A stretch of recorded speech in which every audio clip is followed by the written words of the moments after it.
Il est 20h sur les antennes de la télé Futur Média. C'est parti pour la grande édition du soir. Léa, bonsoir. Bonsoir, chère Tidiane. Bonsoir également à vous, chers téléspectateurs. Voici les titres de cette édition. Crise à l'hémicycle. Le M23 appelle au dialogue. Si cela s'avère impossible, la dissolution de l'Assemblée nationale s'impose. Face à la presse, le mouvement du 23 juin brocarde la gestion du King Fahd Palace par son directeur Mamadou Racine Sy. Il dénonce le mutisme de l'État devant les menaces de licenciement et retraite prématurée. La réponse du directeur général du port autonome de Dakar après les accusations de gré à gré dans l'attribution des concessions du port. Son avocat dément et menace les détracteurs de Cheikh Kanté. Vous l'entendrez dans ce journal. L'affiche Rocky Balboa Bombardier divise. Certains amateurs soutiennent que le Sénégalais de Suisse devrait faire ses classes avant d'affronter le roi.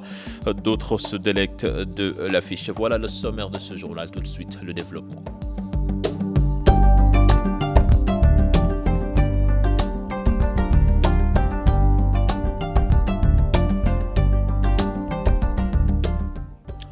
Bienvenue à toutes et à tous. Le M23, Léa, s'invite au débat sur la crise qui secoue l'Assemblée nationale. Tout à fait, chère Tidiane. Pour le M23, les députés doivent être en mesure de dialoguer. Si ce n'est pas possible, l'Assemblée nationale devra être dissoute. Un reportage d'Aminata Mbaresso sur lequel nous reviendrons au cours de cette édition, chère Tidiane. Une nouvelle stratégie pour les libéraux dans leur bataille pour le contrôle du groupe parlementaire des libéraux et démocrates. Des analystes soutiennent que cette stratégie ne peut prospérer. Pour Yorodia et Momardien, aller à la rencontre des diplomates et des hommes religieux n'est pas la solution. Selon eux, seules des institutions fortes peuvent apaiser la tension au sein de l'hémicycle. Mambiram Diouf et Moudou Diop. Saisir des religieux pour parler de problèmes politiques, ça ne dérange pas nos analystes, mais la goutte d'eau de trop, c'est faire part de cela aux diplomates. Non, les chefs religieux, c'est normal. Ça veut dire que le débat politique est un débat sénégalais. Que l'opposition estime d'aller voir les chefs religieux, on peut ne pas être d'accord, on peut être d'accord, c'est relatif. Mais ce sont des Sénégalais, donc ils font partie de l'opinion, c'est des leaders d'opinion. Mais ce qui n'est pas normal, c'est que chaque fois qu'il y a un problème dans ce pays, que l'opposition utilise les ambassades étrangères comme un mur de lamentation. À mon avis, si les hommes politiques le font, fondamentalement, c'est parce que les contre-pouvoirs ne fonctionne pas dans ce pays-là. Ce recours ne peut prospérer comme le désirent le PDS et ses alliés. Non, mais l'étranger ne peut absolument rien changer. Le Sénégal est un État indépendant, nous sommes indépendants depuis 1960. Ce sont les Sénégalais qui décident. Et malheureusement, notre élite politique a toujours pensé que l'opinion de Saint-Germain-des-Prés à Paris, l'opinion de l'Élysée est beaucoup plus importante que l'opinion de Sandaga. On peut dissoudre l'Assemblée nationale et que les mêmes problèmes arrivent demain. Tu vois. Il y a deux choses qui pourraient nous prémunir de ce qui est arrivé à l'Assemblée nationale. C'est que les hommes politiques prennent conscience de leurs responsabilités, qu'on fasse en sorte que le fonctionnement normal de l'Assemblée nationale ne soit pas parasité par l'ingérence du pouvoir exécutif. La solution serait d'avoir des institutions fortes pour régler de tels différends. Hélas, pour Momardien, ce n'est pas le cas. J'essaie de mettre en relation les liens qu'il y a entre le pouvoir politique et cette Cour suprême-là, ou bien entre le pouvoir politique et la Cour des comptes. Il y a plein d'institutions au Sénégal qui auraient pu jouer le rôle de contre-pouvoir ou d'arbitre du jeu politique, mais ces institutions ne fonctionnent pas malheureusement parce qu'elles sont sous la coupe du pouvoir politique. Yorodia de proposer aux députés du PDS qui sont contre la présidence assurée par Modou Diagne Fada de démissionner face à ce qu'ils appellent un abus de la majorité. Peut-être les gens qui sont dans le groupe parlementaire peuvent démissionner. Pour montrer que Fada ne nous représente pas, c'est la meilleure formule, de démissionner du groupe parlementaire pour dire que ce monsieur-là ne nous représente pas. Mais je pense que ce qui se fait, ça s'appelle un abus de majorité. Démission ou pas, le peuple qui est à l'écoute est témoin, ses élus sont évalués. Ce lundi, 5 jeunes filles se faisaient arrêter à la plage de Han, une affaire qui fait beaucoup de bruit et qui pousse parents et sociologues à parler du comportement de certains adolescents. Selon eux, ce sont des jeunes en manque de repères qui s'adonnent à la drogue, à l'homosexualité ou au lesbianisme. C'est un sujet signé Fatima Ba et Diafaraba. Souleymane Sonko est père de famille. Après avoir lu l'article sur les mineurs arrêtés à Han, l'homme ne peut s'empêcher d'être inquiet pour l'avenir de sa fille. Peur, oui, mais je sais qu'en âme et conscience, moi, ce que je souhaite, je je ferai de mon mieux pour l'éducation de mes enfants. Ça, j'en ai la pleine certitude. Et je prends conscience par rapport à ce que je vois, ce que je rencontre chaque jour. On a des enfants, on doit les éduquer, les surveiller, les montrer les bonnes manières. Et à un certain âge, ils vont prendre les responsabilités. Des adolescents aux tenues indécentes, un langage à la limite vulgaire, ces jeunes sont en manque de repères selon les Sénégalais rencontrés et les responsabilités sont partagées. Je me dis qu'ils se disent que c'est la voie là où facilement tu peux gagner ta vie et puis c'est ce qui n'est pas normal. Il faut qu'on inculque les gens à travailler les bonnes manières. La facilité, c'est pas bon. mooy la xale yi loolu la ñuy tàmm ba dañuy foog ne ñoom ak tubaab bi amuñu benn différence voilà yaa ngi sa parent boo xam dafay yor jël doom du ko làkk olof du ko xam réalité fi nekk bàyyi xale bi mu lii bu def lu ko neex. Pour ce sociologue, cette situation était prévisible. À la maison comme à l'école, l'éducation laisse à désirer. Des institutions de socialisation et d'éveil des consciences qui sont de plus en plus défaillantes, qui ne sont plus opérantes. Ces institutions de socialisation avaient pour rôle d'éveiller un peu les consciences, de canaliser un tout petit peu l'éducation. Le deuxième facteur explicatif, ce sont un peu cette mondialisation des cultures, des valeurs, des normes, surtout au niveau de la jeunesse, avec l'accès facile à certains médias comme l'Internet. En un clic, on accède à cette culture des jeunes qui se répand de plus en plus. Et le troisième facteur explicatif qui est aussi très important, on sent de plus en plus une socialisation par le bas de nos sociétés. Aujourd'hui, nous avons même une élite délinquante. Nous avons des références qui sont délinquantes. Donc c'est tout le processus de socialisation qui pose problème. Des jeunes qui versent dans la drogue, l'homosexualité ou encore le lesbianisme, il y a de quoi s'inquiéter, surtout quand on sait que l'avenir du pays devrait être entre les mains de ces jeunes. Les activités reprennent au campus social de l'université Cheikh Anta Diop de Dakar. Le restaurant central, les pavillons et le service médical ont réouvert leurs portes. C'est une situation bien appréciée des étudiants, même si tous les restaurants ne sont pas encore fonctionnels. Ils sollicitent toutefois l'ouverture des cantines du campus. Un reportage signé Alassane Ba et Diafar Abba. La vie reprend au campus social de l'université Cheikh Anta Diop.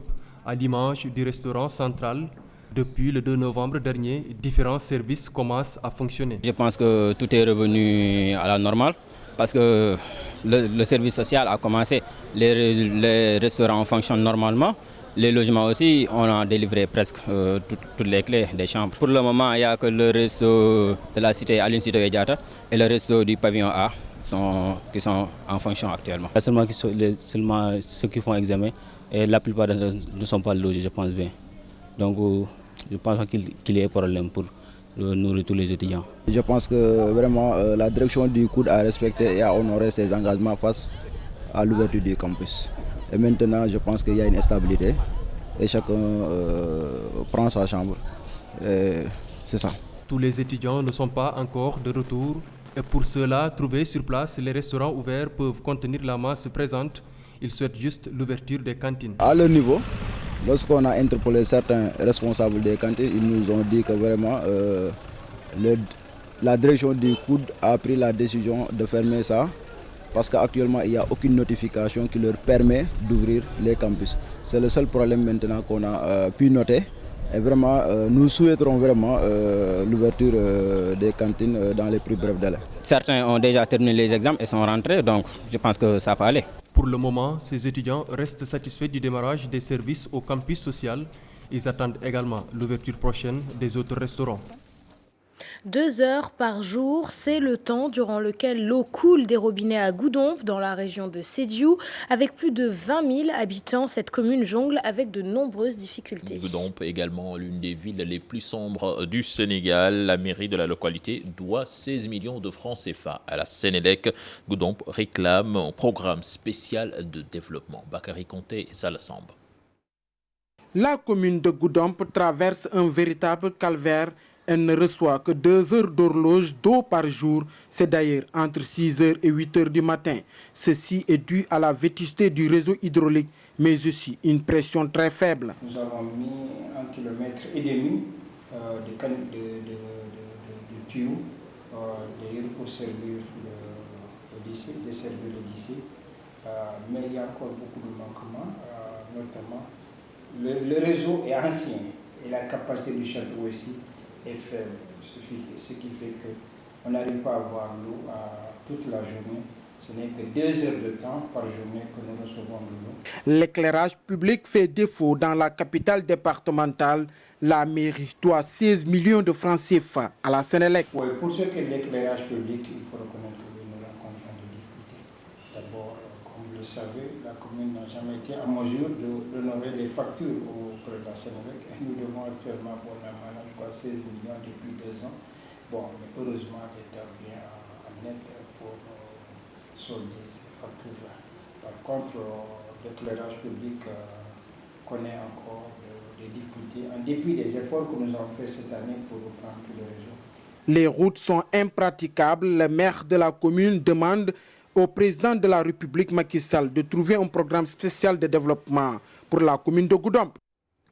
Pour atteindre l'autosuffisance en riz avant 2017, dans la vallée du fleuve Sénégal, la SAED s'investit dans la maîtrise de l'eau et dans l'amélioration de l'irrigation des champs. Et pour ce faire, plus de 200 motopompes sont prévues dans les différentes zones pour atteindre cet objectif.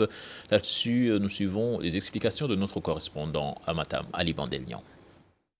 Autosuffisance en riz en 2017, les projets et programmes accélèrent leurs activités dans la vallée du fleuve Sénégal. En plus de nouveaux aménagements hydro-agricoles et les différents programmes de mécanisation de la culture irriguée, la SAED s'investit dans l'amélioration des conditions d'irrigation. Au-delà de cette station de pompage réalisée en 2 ans, les paysans de Matam bénéficient de 200 nouvelles motopompes, des équipements de pompage qui font renaître l'espoir des riziculteurs. Bon, moi je dirais que vraiment ces motopompes, ce sont des qualités vraiment souhaitables au niveau des producteurs. On connaissait déjà la marque et on a amené des GMP qui sont plus puissants que les GMP qui étaient là avant. Donc vraiment l'espérance encore commence encore à nous. Aussi, on voit aussi le nombre de producteurs, des responsables de GIE qui viennent à la SAED pour solliciter une demande de GMP. On dit que vraiment l'État est en train de faire des choses extraordinaires à travers la SAED. Si ça continue comme ça, parce que vraiment avec les gens, la demande est très forte. Ça veut dire que beaucoup de gens aujourd'hui veulent exploiter, leur seul handicap, c'est les GMP. On avait placé des GMP, mais malheureusement ça n'a pas marché. Mais avec les GMP qui commencent à venir, chaque jour on voit les producteurs se défiler au niveau de la SAED. Donc ça veut dire qu'actuellement, si on arrive vraiment à satisfaire à augmenter un peu le nombre de GMP au niveau des producteurs, on va exploiter beaucoup de superficies qui vont nous permettre vraiment à avoir la production souhaitée par l'État et par les objectifs qui seront atteints. Depuis l'arrivée de ces nouvelles motopompes d'une capacité de 400 mètres cubes heure, les paysans de Matam se bousculent dans les locaux de la délégation de la SAED. Un programme compris dans le PUDC qui laisse aujourd'hui présager des plus grandes superficies pour la prochaine campagne de contre-saison. Ali Bandelnian à Noto-Diobas. Ce sont des femmes qui s'activent dans des périmètres rizicoles, ce qui constitue une grande première dans cette zone. Un projet réalisé en collaboration avec la coopération belge. C'est ce qu'a déclaré le maire de la localité et également ministre du Commerce, M. Aliou Sarr, en tournée économique dans la zone. Direction Noto-Diobas avec Charanta Diop et Saïla Tire. C'est désormais officiel, le Diobas s'active dans l'exploitation rizicole. Des champs de riz fleurissent. C'est le constat fait lors d'une tournée économique qui a conduit le ministre du Commerce et maire de Noto-Diobas dans différentes localités du Diobas. La revitalisation de la vallée de Diobas est une réalité. L'eau coule à flot grâce au projet initié par Barvavor et la coopération belge. Ce sont des tonnes de riz qui vont être bientôt récoltés dans ces périmètres rizicoles. De Kissan jusqu'à Mbousnakh, les villages sont tous organisés autour de la vallée. Parce que cela veut dire simplement que la vie avant était organisée autour de la vallée. Les populations vivaient de la vallée. Un vieux vous l'a dit tout à l'heure, ici les gens pêchaient du poisson. Ils cultivaient du riz. D'ailleurs tout à l'heure nous allons visiter un champ de riz ici à côté. Pour la première fois dans le Diobas, on cultive du riz. Et l'année prochaine, nous allons également augmenter le niveau de ces productions. Le programme national d'électrification rurale préoccupe au premier chef le ministre Aliou Sarr. Plusieurs villages de sa commune ne sont pas électrifiés. Nous irons à Mbodjen, où nous avons démarré également les travaux d'électrification de Mbodjen. Les populations sont en train de nous attendre. Mais tout cela veut dire quoi? Cela veut dire que nous sommes aujourd'hui dans l'action. Ainsi, dans le souci de développer notre Djobas, le ministre Alioune Sarr entend se doter de moyens pour aider ces femmes. Pour lui, le maraîchage et l'exploitation rizicole pourront contribuer à l'autosuffisance alimentaire. Cher Anta Diop, je vous le disais en début de journal, le M23 s'invite au débat sur la crise qui secoue l'Assemblée nationale. Pour le M23, les députés doivent être en mesure de dialoguer et si ce n'est pas possible, la dissolution de l'Assemblée nationale s'impose. Aminata Mbaresso et Martien. Bataille rangée, tiraillement à l'Assemblée nationale, le M23 accuse la majorité parlementaire dirigée par Benno Bokk Yakaar. Nous ne ciblons pas seulement Benno Bokk Yakaar. On lui incombe pas toute la faute. Mais nous disons parce que c'est le groupe majoritaire, parce que les ruptures attendues devaient partir de ce groupe-là, nous avons décidé, évidemment, de pointer un doigt accusateur sur lui. Parce que nos attentes, évidemment, sont portées par ces gens-là. Et on ne voit pas ces attentes-là. Ce sont des attentes de rupture. Ce sont des attentes de mise en avant de l'intérêt général, de l'intérêt de la nation, de dépassement, donc de rupture par rapport à ce qui se passe jusqu'à présent. Or, ce qu'on constate, c'est que l'Assemblée est restée la même. Pour Mamadou Mbodj, il doit y avoir un dialogue entre l'opposition et la majorité parlementaire.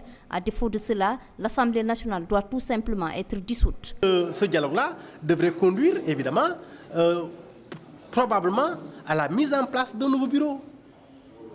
À défaut de trouver ce nouveau bureau, ce consensus et cette stabilité, on devrait aller envisager très sérieusement la dissolution de l'Assemblée nationale. Parce qu'une Assemblée nationale dans laquelle il n'y a que pugilat, invective, injures, blocage de tous ordres, évidemment, on n'en a pas besoin. Mamadou Mbodj et ses collaborateurs ajoutent par ailleurs que la crise qui sévit dans cette institution résulte tout simplement de la modification du règlement intérieur.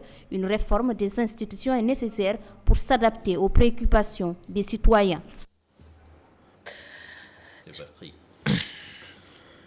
Menace de licenciement et de retraite prématurée au King Fahd Palace, un grand hôtel de la capitale. Le M23 désapprouve la gestion du directeur de l'établissement Mamadou Racine Sy et le mutisme de l'État. Mamadou Mbodj est le coordonnateur du M23. Je vous propose de l'écouter. Au King Fahd, évidemment, est inacceptable. C'est de l'arbitraire et nous avons dit que l'injustice fait toujours le lit de l'extrémisme.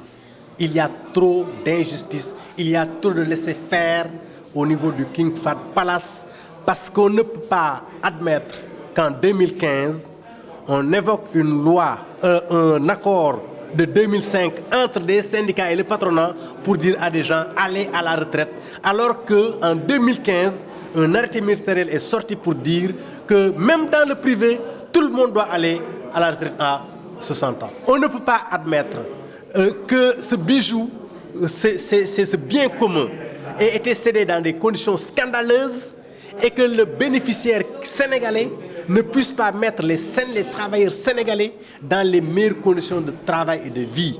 Au contraire, évidemment, ils se sentent comme dans une sorte d'esclavage. Ils se sentent menacés, intimidés. Il y a eu 13 licenciements depuis qu'il est là. 15 démissions depuis qu'il est là. Ça veut dire que les gens n'en peuvent plus, ils n'en veulent plus. Ce n'est pas acceptable. Nous demandons solennellement au président de la République de rompre ce contrat-là qui a été établi sur des conditions scandaleuses et injustes au détriment des intérêts des Sénégalais. Et puis réaction du port autonome de Dakar après les accusations du député Mamadou Lamine Diallo qui soutenait l'existence de marchés de gré à gré dans l'attribution des concessions portuaires. L'avocat du directeur général du port autonome de Dakar dément et menace de saisir la justice contre les détracteurs de Cheikh Kanté. Il faisait face à la presse cet après-midi. Compte rendu signé Pape Faraning et Modou Diop. Le port autonome de Dakar en eau trouble après les séries de questions du député Mamadou Lamine Diallo. L'avocat et la cellule de com de ladite société balaient d'un revers de main les accusations des marchés de gré à gré concernant les concessionnaires portuaires. Vous ne verrez aucune violation de la loi. Là, on parle d'appel d'offres obligatoire, il n'y en a pas. On vous a dit que les concessions portuaires ne sont pas concernées. Tout ça, peut-être c'est dû à l'ignorance des textes qui régissent le fonctionnement de la Société nationale du port autonome de Dakar. Cheikh Kanté paye le refus de céder au chantage d'un camarade de parti, estime-t-il. Vouloir mettre le port sous le joug du code des marchés, ce n'est pas possible. Donc ceux qui le disent, ceux qui ne comprennent pas les statuts, ils ne maîtrisent pas les statuts de la Société nationale du port autonome de Dakar. L'avocat brandit des menaces à l'encontre de ses détracteurs, même si des bonnes volontés s'activent. Si les attaques ne s'arrêtent pas, si la diffamation continue, si on présente un diplômé, un docteur, comme un ignorant, un analphabète, on finira par saisir Dame Justice. Pour les conflits d'intérêts et l'acquisition d'un terrain, des éclaircissements ont été apportés par l'avocat. L'association des maires du Sénégal et Microsoft les a déterminés à barrer la route au sida. Des applications informatiques vont ainsi être mises à la disposition des collectivités locales afin que les maires et les habitants aient un meilleur accès à l'information. La signature du protocole d'accord s'est déroulée à Dakar, compte rendu avec Dissa Prera et Tierno Laurent Mendy. Chaque année, près de 3 millions de personnes sont infectées par le virus du sida. 60% de ces contaminations se passent en ville, d'où la nécessité d'accentuer la lutte dans les centres urbains.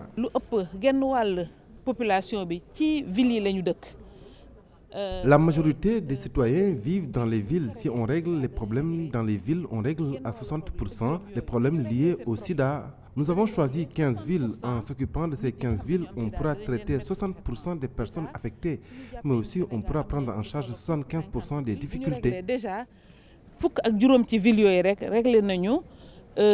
6 sur 10. La déclaration d'engagement signée par les maires, un autre partenariat voit le jour. Le projet CityMex va doter les collectivités locales d'applications technologiques. Objectif, améliorer l'accès à l'information pour les maires, mais aussi pour les populations à la base, en duo AMS-Microsoft. En résumé, il s'agit de mettre au service des collectivités locales, des villes, les applications qui sont à la pointe de la technologie et qui ont été développées par Microsoft pour améliorer le quotidien des habitants de nos villes à travers, par exemple, l'accès à l'information en matière de transport, l'accès à l'information en matière de santé, mais aussi d'autres applications qui sont des solutions adaptées aux problèmes qui se posent aux usagers et aux habitants de nos différentes villes. 2030, l'année fixée par UNICIDA pour éradiquer le sida en Afrique. L'objectif, c'est d'avoir 0 nouvelle contamination, 0 discrimination, mais aussi 0 cas de décès. Au mot de sport, Lamine Diack, l'ancien président de la Fédération internationale de l'athlétisme, a été mis en examen pour corruption passive par le juge français Renaud Rumbeke, je pense que c'est comme ça. Les dirigeants sénégalais et son conseiller juridique Habib Cissé sont soupçonnés d'avoir touché de l'argent de la part de la Fédération d'athlétisme russe pour avoir caché des cas de dopage d'athlètes russes. Lamine Diack et Habib Cissé ont été placés sous contrôle judiciaire avec interdiction de quitter le territoire français. Et puis, je vous disais en sommaire, l'affiche Rocky Balboa, Bombardier divise le milieu de la lutte. Certains amateurs soutiennent que le Sénégalais de Suisse devrait faire ses classes avant de rencontrer le roi Bombardier, tandis que d'autres se délectent déjà de l'affiche. Un sujet signé Aïssatou Païfal. Les amateurs ne vont pas savourer l'affiche Rocky Balboa contre Bombardier. Le combat risque d'être annulé par le CNG. Pour les Sénégalais, le lutteur vivant en Suisse ne peut se prévaloir d'aucun palmarès. Nous ne connaissons pas Rocky Balboa. Qu'a-t-il fait pour la lutte sénégalaise? Imaginez qu'il vienne et qu'il gagne le combat. Ce sera un pur hasard et il sera couronné roi des arènes. Il est sénégalais, mais il ne connaît pas la lutte avec frappe. Il peut gagner, mais par erreur. Tout le contraire de ce jeune homme, l'affiche entre les deux lutteurs aurait pu être prometteuse. Rocky moom sénégalais la C'est un Sénégalais comme nous tous. Certes, nous ne le connaissons pas bien. Il est resté longtemps hors du pays, mais certains le connaissent. Il travaille dur et je pense que nous pouvons l'aider car il est prêt à se sacrifier pour cela et nous faire plaisir.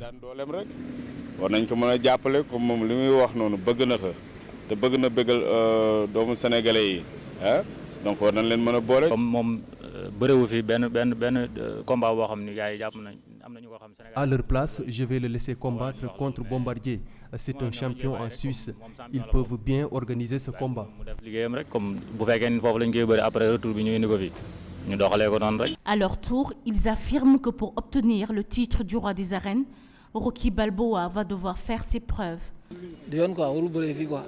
Il ne doit pas lutter ici, il doit ramper comme tous les grands lutteurs. Et après, on verra ce qu'on peut faire pour lui.